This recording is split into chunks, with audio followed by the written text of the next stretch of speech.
And it's just very disappointing to me because it's like, oh, we just throwing it in our hand. We talked a few days ago about other candidates, and I know it's a long shot.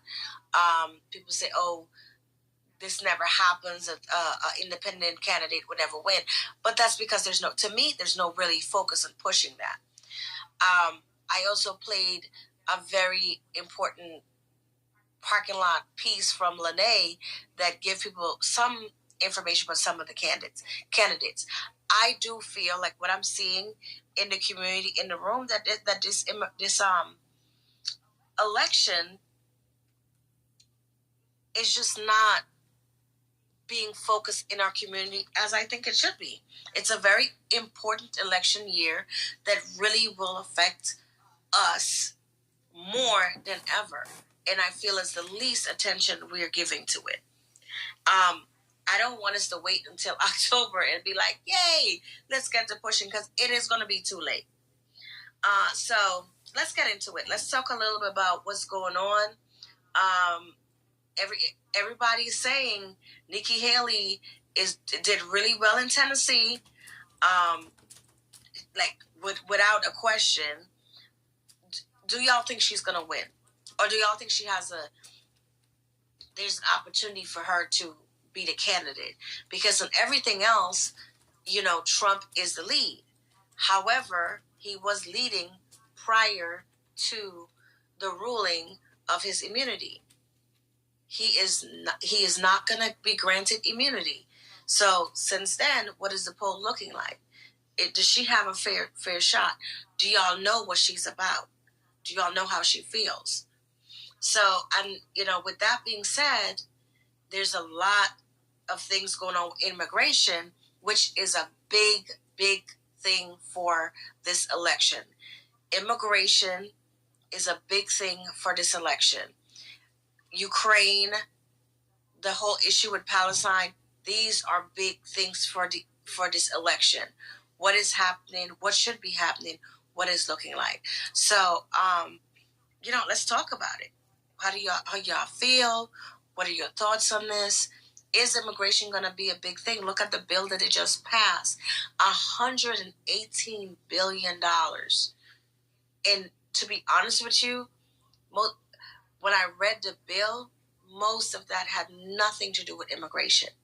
Also, head of Homeland Security, which is interesting that it came, what's his name, Mayorkas, they did not impeach him. Now, it's a lot going on, and it's a lot that we have to pay attention to. But I'm going to go back to Nikki Haley. No one beat her.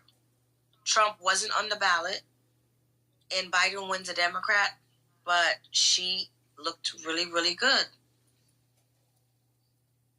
She looked good in Tennessee, Millie, but in Nevada, nobody really won.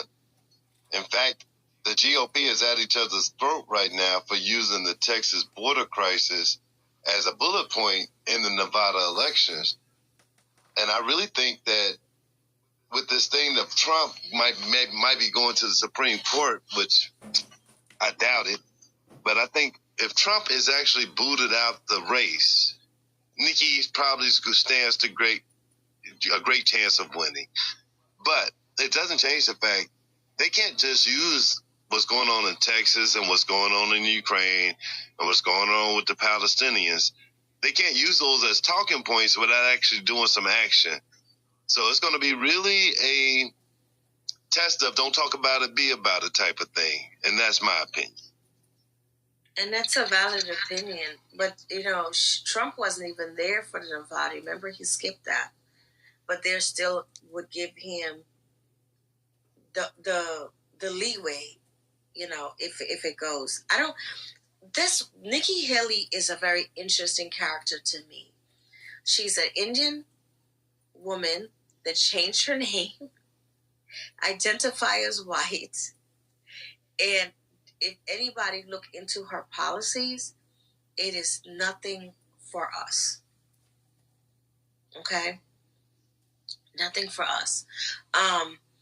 we talk, and I know I'm focused on this immigration because we were talking about this, and I know before we got on live, we're talking about when I told you guys there are some places.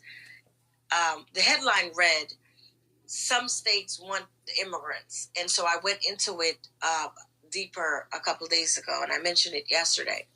Topeka, Kansas, saying if you have authority to work and you're an immigrant, you can move down there. I believe they did, I think this even started in 2019, a $15,000 relocation cost. So they pay you $15,000 just to relocate there and come there. And a comment was made earlier in the space that, well, Kansas have, snow, it's cold, whatever. So I asked the question, because my question was, why wouldn't this go to Black people who don't have jobs? Why wouldn't this offer of a $15,000 relocation fee go to them so they can go, or go to us, go to the Black people who don't have jobs there, and so they can be employed and they get a relocation, and things like that. The median household income is $50,000 and change in Topeka campus. The median age there is 38. So I'm looking at the median income is still higher than the median income for Black people in America. So why isn't this offer going to people who don't have no jobs? Why does it not saying you need to go to Black people, but anybody who don't have jobs, if that's the case, right? If you're going to pay a relocation. So someone said, well, Black people don't want to go there. So my question is, what has been said, like things people have been saying, oh, well, Black people is not going to do the job that these immigrants are going to do, or Black people is not going to move to the places. Is there some truth to that? Is there some truth to that? I don't mean to cut you off, love, but I want to chime in on that. This isn't the first time that something like this has happened. It's happened 3 other times, and my wife, she's a registered nurse now, but she actually used to work on Capitol Hill. Like, that was her first profession, was politics, and she actually, like I said again, worked on Capitol Hill. With immigration, they need a new working class, and they need a new working class that ain't bougie. Some of us have become too bougie. I don't know if you guys remember, this was probably about 10 years ago, when the largest natural gas plume was discovered in North Dakota. They were offering people $100,000 to relocate. $100,000. They started going to HBCUs. They probably got only 10,000 people out of HBCUs to relocate. They also were doing the same thing on the North Slopes in Alaska. They were offering people about $250,000 to relocate to the North Slopes, to work up there to drill for oil. Didn't get very many people. So these programs have been in place, and in our community, we just don't think of it like that. We don't think of it like that. And that's just my 2 cents on it. Okay, I can see that. So I know there was a time where the government was offering 100,000 and sometimes more to go to Afghanistan, and I know a lot of Black soldiers took that opportunity. And we're going to come back to what we're talking about. But I want to ask you specifically, Coach, what's the difference?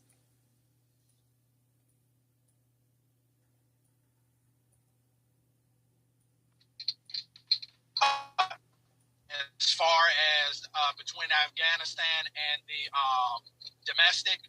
Yes. Is that what you're asking? Okay, yes, so with Afghanistan, they were mostly looking for defense contractors, ex-military who were getting out, wanted to get into the pretty much practice of defense, civil engineering, politics. That's what they were looking for. And you specifically had to pretty much be ex-military. Versus the domestic side, natural gas is a big thing right now. And again, it's still the largest natural gas plume on this half of the planet.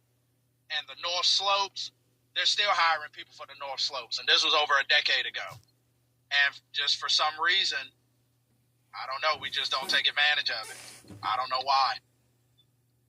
Okay. I hear you. I don't know how, I hear you. I'm gonna think a little bit more on that. I'm gonna go some of the comments in the comment section, and then I'm gonna come over to you, Sack Black. I know you have an interesting perspective on this too. Some of the comments. All right, y'all. Black folks won't do it. Got welfare, free health care, and we want more. Go to work, stop begging. Okay?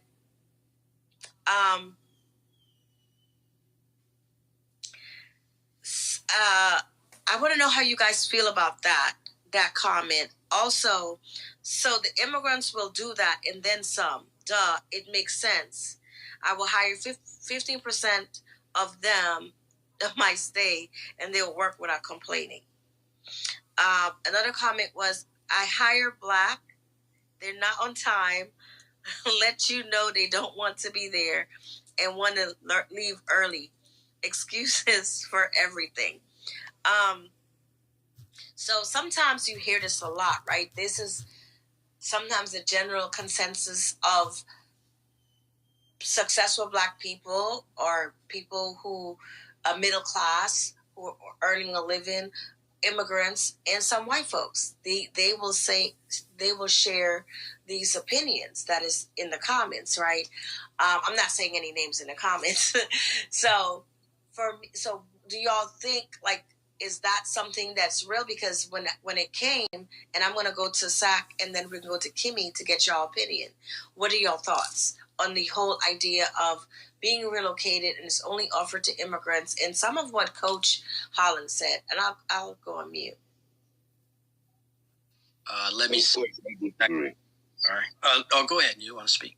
No, he said he want to go after me. Go ahead. As far as individuals offering things specifically to immigrants, no, I think that's terribly wrong. It should be across the board in offering these things to everyone. As far as living in Kansas, I probably wouldn't want to be the individual that wants to live in Kansas.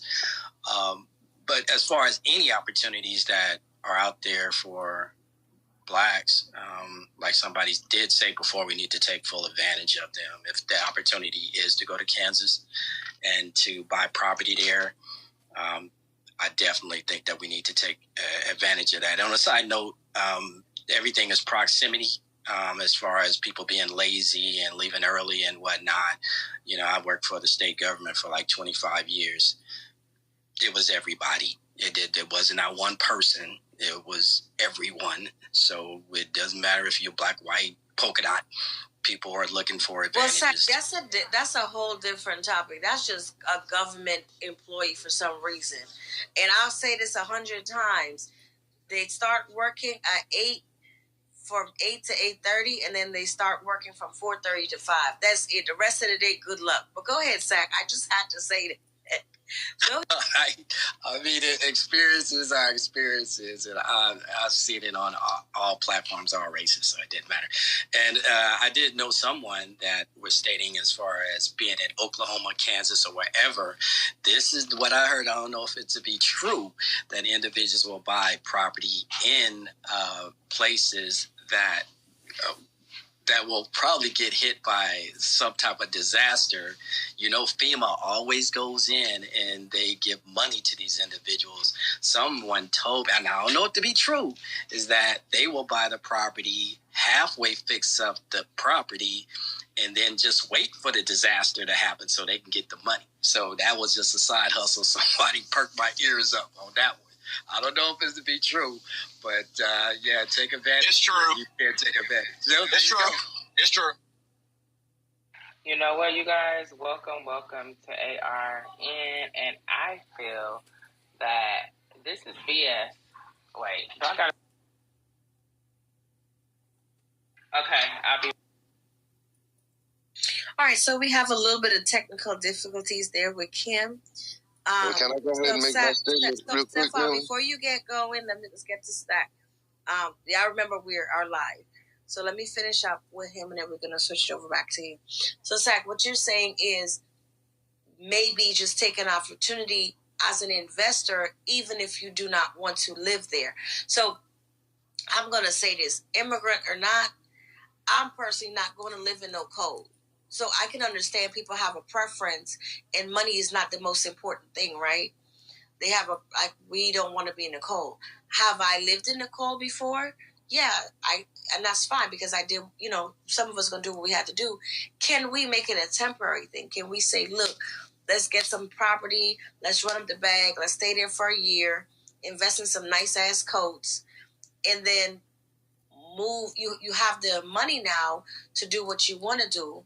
You know what I'm saying? You do what you had to do to be able to do what you want to do. And now you can lease that property out, sell that property or whatever. You know what I mean? So I can see that way, but I get it. If you don't want to be in the cold, why would you go live 2 degrees just for money, right? So what you're saying, correct me if I'm wrong, is that maybe there's another way, like investing in that situation. But what about relocating and being able to go to work there for the people who doesn't have work? No, I understand. I mean, if you don't want to deal with very cold weather, I know Kansas can get very, very cold, very frigid. So if you're not the type of person that can deal with that type of weather, I wouldn't move there. But yes, you're right. I look to invest. Look to how you can put some money out there so you can increase your wealth. If that's the thing to do. As far as individuals wanting to move there and work there, I believe one young lady said that she did work there. She felt out of place as an African American, but she said that the cost of living was so cheap that she could thrive in the environment. So I'll just go ahead and close on that. Okay, I appreciate that. Hey, we're having a lot of comment in the comment section, and I want to say this, I am going to echo this comment. The comments say, y'all can't act like y'all don't know the culture, right? About getting the job and quitting and things like that. So we know everybody's not the same. And I just want to put that out there. We know everybody's not the same. So we're just talking about what is going on, what's happening, where we see it. And yes, there could be some sort of fix at some point, but it's not going to be for everybody, right? And I can even speak personally. If it was me, I don't know. I don't know if I can do Kansas. I did Maryland, D.C., and Virginia. That was cold enough. I actually did Connecticut for high school. But, to each his own, we know what's important. I'm going to go ahead and get Steph. Okay, so Kimmy is back. So go Kimmy, and then we can go straight over to Stefan. Okay, so why are they doing this to us? Isn't it Black History Month? We are always getting the short end of the stick, and I definitely agree with Sack Black that it should be open to everyone. Segregation is over, so I don't understand why we continuously allow this type of thing to go on. And yes, maybe we feel like that it's not for us. That it's not for us, and that we. But I think that we should be able to, go to the powers that be and let them know that we're not feeling this. Why would you only make it to a certain people when there's X amount of people, according to my study, that could benefit from this? So that's where I'm coming from. There's a lot of people who are disadvantaged. It's not just Black. It's not just immigrants. They're more grouped into that. So open it up for everybody and let's be fair. Let's change the narrative of how other countries see America, and let's be fair and let's take care of home first, and let's stop giving extra money out to all these people that are, in my opinion, are with our demise. And another thing, you guys, I don't know how far you think Russia is from us, but it's only 50 miles. And I know some of us do a round trip when we have to go to work and home. So just think about that. Russia is 50 miles away from Alaska. So that's very close to the U.S. That's all I have. I still got issues. I love you guys, and I'll keep you in my ear. Well, Millie, all I want to add for everybody to really think about is what's missing. The foreigners don't know the labor laws. They don't know the unions. They don't know the pay scale. So there's an advantage as an employer to hire the foreigners that I can take advantage of.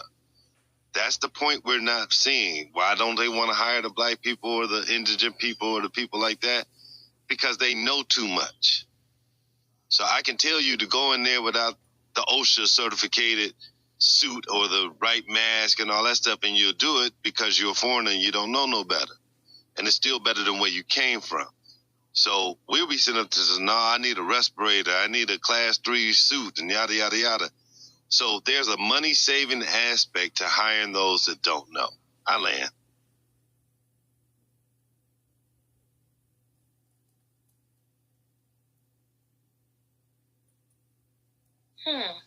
What do y'all think of that? Like, do you think that's the reason? Because you're so basically you're saying these people don't know no better.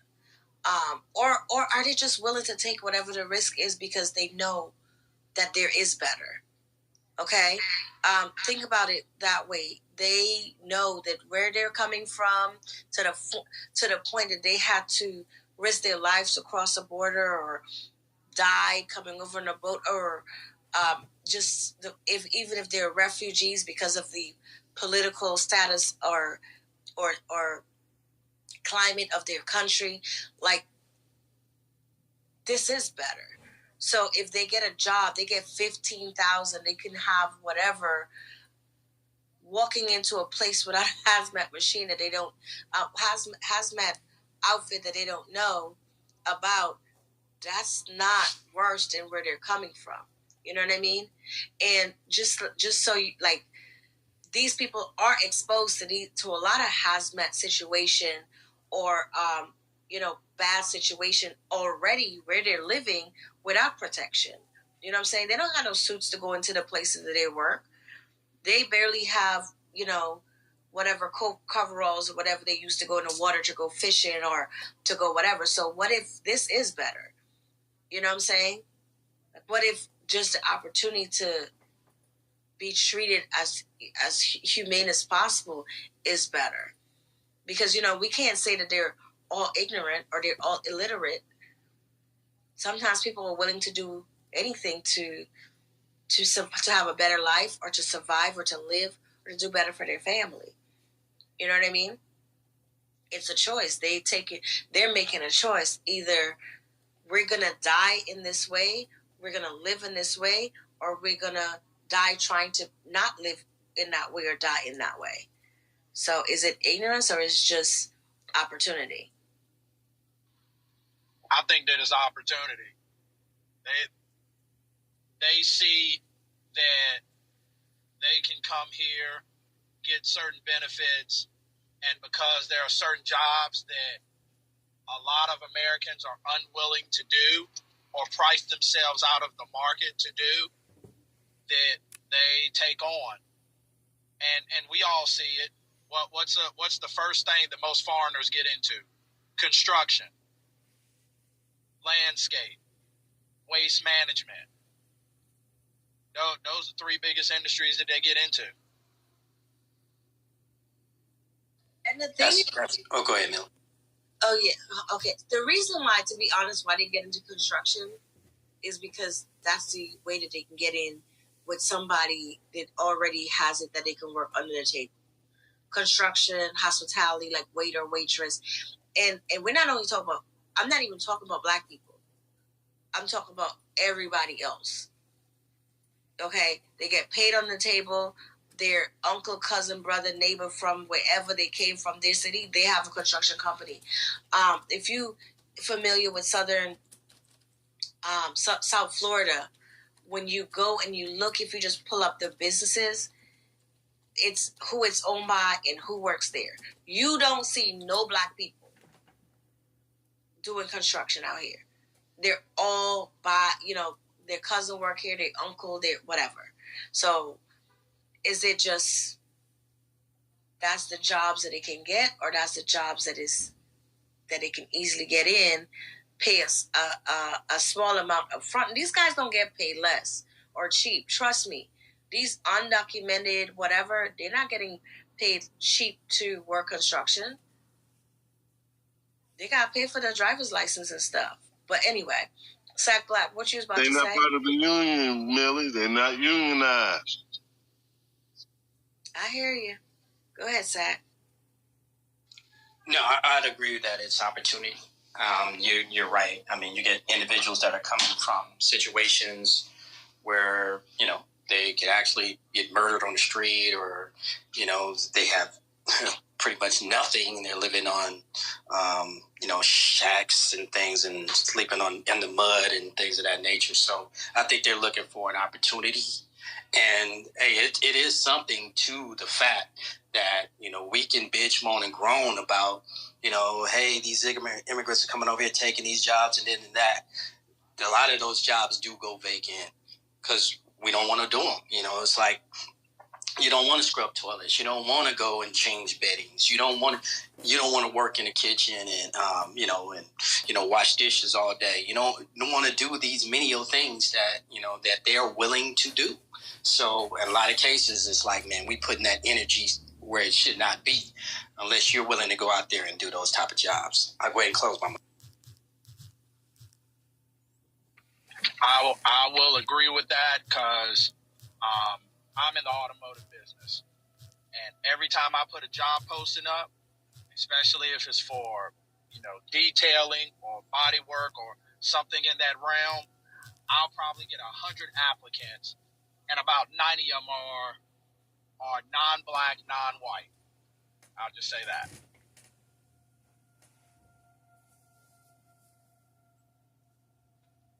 All great points, all great points. Hey, this conversation can go on and on. As we know, immigration is such a big topic, especially for this election year. Like, everybody is focused on it. Everybody's talking about it. But you know what? We are not. And that's why I'm having this conversation. As a whole, when I look around, when I go into spaces, when anywhere, we are not talking about this election, because I feel like, me personally, I feel, this is a feeling, it's not a fact, that we just so over it, that we feel like there's no way we're going to win in the situation, whether it's Democrat or whether it's Republican. So it's like, oh, well, they're going to do what they want to do. I'm just going to say, and I'm going to end up this part of it on this thing. That could be the most dangerous thing we do, to just throw up our hand and say, oh, they're going to do what they do. This election year is major.